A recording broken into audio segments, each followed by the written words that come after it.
Hello, everybody, and welcome to what I'm calling the third quarter report. 2020 has been an interesting year for youth ministry. And when July started, I decided to do a sort of first half of the year report where I titled it When Life Gives You Lemons. It's on YouTube, you guys can watch it. And I was just talking about how the year was like, and I ended up saying I would do one by the end of the year, by December. But I decided that I was going to do a third quarter report because a lot has happened since. So, first of all, after the first 6 months of the year wrapped up, I realized that I really wasn't putting out as much content as I should. After all, if youth ministries in our church had been pushed online, once a month wasn't going to cut it. So, one of the things I decided to do, besides, of course, the When Life Gives You Lemons video,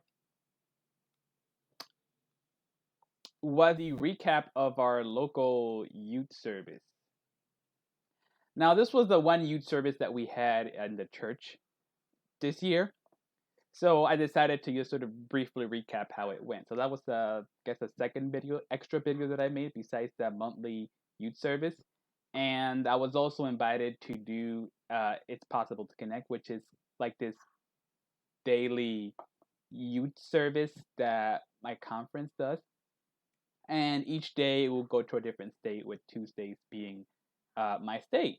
So I was invited to do it, and I went ahead and I had that message. And that message, I mean, because I had that message, I was also invited to another Zoom service. I should have mentioned that. This wasn't Zoom, it wasn't obvious.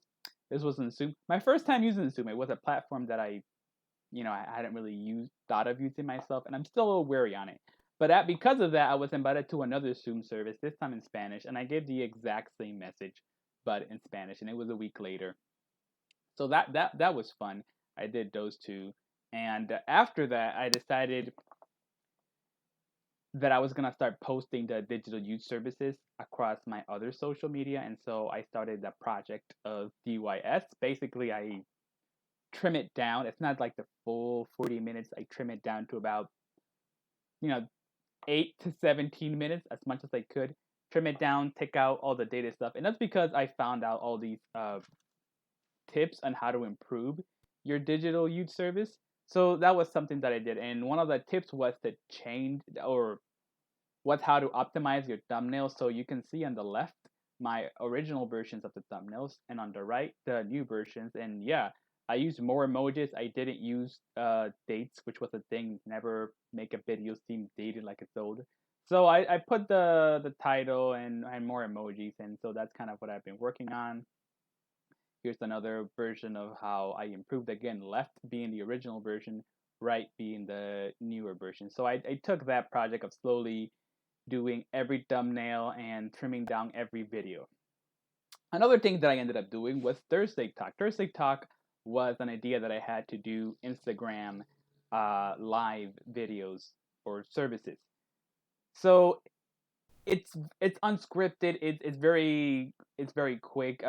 Many people who have watched it tell me it feels less like a youth service and more like someone is FaceTiming me, which I take that as a compliment, because I do believe a big important part of youth service is building that face-to-face relationship, which we can't really do this year. So I think that's a good thing. And here's some of the subjects that I covered. Preaching 101 was me giving tips on how to start preaching. My mission experience is just that. I talk about how when I went on a mission trip, how do you YouTube? It's me going over some tips on how to do YouTube. And diets and exercise is just me talking about my weight loss journey. So again, a lot of these have been personal and off the cuff, and I don't really have a script. I just wing it. Another thing that I decided to do was 3-minute testimony, and this idea came from Facebook because I was looking at the Facebook analytics, and it said that most people only watch for the first 3 minutes and 34 seconds. I was posting a lot of videos, like again my edited youth services on my Thursday Talk, so it was kind of a letdown to see that people weren't really watching. So I took it as a challenge to just make videos that took less than 3 minutes. That way, in theory, people should watch the whole thing. Now, are they actually watching the whole thing? Who knows? But it's been fun nonetheless. So far, these are the three videos that I've made in that series. I made the story of Jonah, David and Goliath, and the 10 plagues of Egypt. So it's fun. It's a challenge, and that's what I'm doing so far moving forward. And yeah, so that has been pretty much a third quarter report. It was just me sort of getting down to the grind and putting a lot more content out so that there wouldn't be this sort of large pockets of just wait a whole month until I address the young people again. And my content has been going across all social medias, YouTube, Instagram, and Facebook. I stopped posting stuff on my YouTube page because so far it was my personal YouTube page. So I'm working on having a specific YouTube page just for ministry things. Um, so when I have everything ready, I will let you guys know where you can see that. I'm back at work, so it gives me a lot less free time to do these things. But so far, so good. I like the direction that we're going, and we'll see what happens now in the fourth quarter of 2020. I guess I will make another report in December. See you then.